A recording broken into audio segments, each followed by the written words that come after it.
Hello and a very warm welcome to Meghan and Harry News YouTube channel. Hi, I'm Alex, hope you are healthy and happy. This is an interesting article from BuzzFeed. We have spoken on here about the coordinated smear campaign against Meghan and Harry, and this one concentrates on data from Twitter. It says here, Twitter data has revealed a coordinated campaign of hate against Meghan Markle. A concentrated set of users drives 70% of the hate content targeting the Duke and Duchess of Sussex, a new analysis found.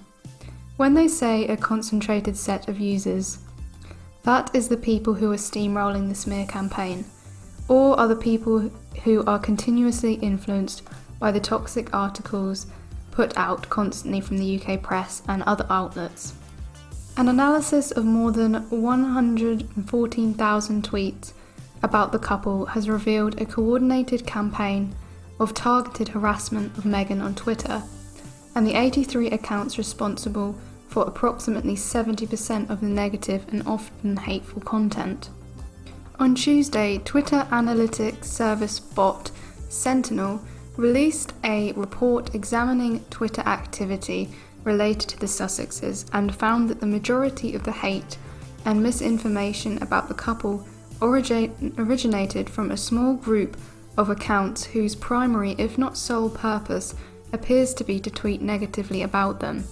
Bot Sentinel's analysis also revealed a level of sophistication and coordination between the accounts, who use their combined 187,631 followers to fuel a campaign of negativity against Harry and Meghan. This is exactly what we have been saying. It's an orchestrated and coordinated attack, a smear campaign against them in order to tarnish them in the face of the public. And let's be honest, it's all because at first they were outshining the royal family and then later on left the royal family and became financially independent, which should leave most people in the UK to contemplate why on earth are the public paying money to a family that are worth an estimated 100 billion? To show how coordinated it is, they go on to state that 114,000 negative tweets came from only 55 primary accounts, it says. Bot Sentinel identified 55 primary accounts responsible for the vast majority of original and derivative negative content against Meghan. Another 28 users were flagged as secondary accounts that primarily amplify the tweets of the first group. According to Bot Sentinel's analysis, these 83 accounts are responsible for 70% of the negative hate content targeting the couple on Twitter. In the report, Bot Sentinel estimates that the accounts have a combined potential reach of at least 17 million Twitter users. Once these primary accounts were identified, Bot Sentinel looked for accounts that would quickly share their content and identified 28 separate anti-Meghan and Harry accounts, whose Twitter activity showed hundreds of retweets from accounts in the first group. Further analysis of followers, retweets, mentions and other interactions between these 83 identified accounts indicated a high level of coordination between them. This is an ongoing, sophisticated, orchestrated campaign to perpetually tarnish their names, and I would suggest many of these people on Twitter are paid to do this. Many are not. Many are foolishly caught up in it and wasting their time engaging in a very pointless, negative pastime, but I believe there are many that are actively paid to do this. This is their job, and this is not an isolated case. There are many other examples of smear campaigns and sophisticated social media attacks on other well-known people that are brought about by nefarious groups and organisations. It was reported yesterday that Meghan sent an open letter to the Democratic Party in the USA about paid family leave. It says here, Meghan, the Duchess of Sussex, penned an open letter to top Democrats on Wednesday asking them not to compromise or negotiate when it comes to paid family leave. Paid leave should be a national right rather than a patchwork option limited to those whose employers have policies in place.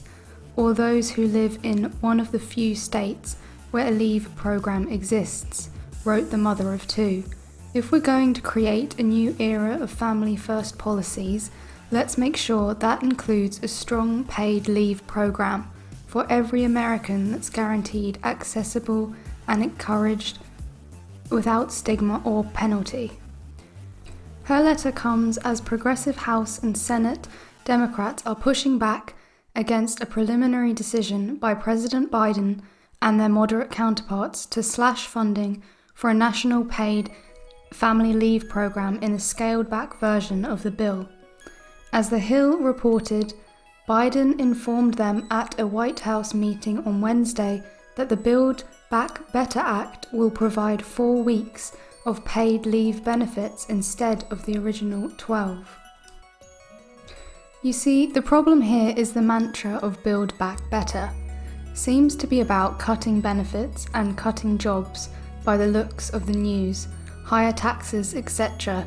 And this is another example of government cutbacks. It continues, more than a dozen lawmakers sent a letter of their own to Biden, House Speaker Nancy Pelosi, and Senate Majority Leader Chuck Schumer in response, urging them to include a comprehensive national paid leave program in the final bill. There is no lasting recovery, no real rebuilding without care. Paid leave is a necessary and long overdue investment that would contribute to adding more than $1.6 trillion to our economy through increased women's workforce participation, they wrote. An investment in paid leave will pay dividends for our families, our businesses, and our economy, while creating a more equitable recovery for all. Meghan's letter touched on similar themes, characterizing the paid leave decision not as right or left, but right or wrong. She explained that she was writing as an engaged citizen and parent, and reflected on her own experiences, including growing up on the $5 Sizzler salad bar and getting her first job at age 13. But the actress turned Duchess, who is married to Britain's Prince Harry, also acknowledged how her position has changed. In June, my husband and I welcomed our second child. Like any parents, we were overjoyed. Like many parents, we were overwhelmed. Like fewer parents, we weren't confronted with the harsh reality of either spending those first few critical months with our baby or going back to work, she wrote. We knew we could take her home, and in that vital and sacred stage, devote any and everything to our kids and to our family. We knew that by doing so, we wouldn't have to make impossible choices about childcare, work, and medical care that so many have to make every single day.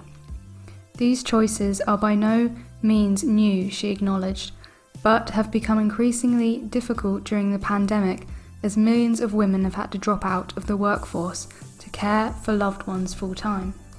A strong national paid leave policy would help create a foundation to address mental health, healthcare costs, and economic strength at the starting line, she argued. In fact, many countries recognise this through policies of their own. She pointed to Estonia, which offers over a year and a half leave to be shared by new parents. The United States, in stark contrast, does not federally guarantee any person a single day of paid leave, she wrote. I'm sure you agree that if we are to continue to be exceptional, then we can't be the exception. She concluded by urging lawmakers to act and thanking them for their consideration on behalf of her family, Archie and Lily and Harry. Now, this open letter has of course set off the whingers and the whiners who say she's using her position to interfere in politics, and we have the usual people, the usual royal reporters and certain members of the Republic Party saying that Meghan should be stripped of her title, etc., etc. We've heard this now how many times? These people seem to have very short memories or are wearing blinkers. Only the other day the Queen criticised politicians and how they were not doing enough in regards to the Green Deal, outwardly slagging off world leaders. If that is not interfering in politics, I don't know what is. And when she is telling people to push through bills for greener energy, she and her family are in a position to financially benefit from this. As I stated in an earlier video, where you can see that the Queen has rented out seabeds for wind energy, which is set to bank them 10 billion over the next 10 years, and that's not all. While on the other hand, Meghan and her opinion in the letter has no financial attachment in regards to her sentiment. She may be using her position to write a letter to Congress, just as the Queen uses hers, but the difference is, it's being done from Meghan's position. It is clearly being done and said because she clearly believes it is right. There is no financial or ulterior motive apart from wanting people to feel more secure when they are starting a family. There's a big difference. While with the royal family there are financial attachments to their agenda. So the media once again showed that they ignore one member of the royal family telling politicians to act now about the Green Deal agenda, while go after Meghan for writing an open letter to Congress asking for people to get a longer period of paid leave. Hypocrisy once again right in your face. Thanks for listening, and I will see you next time.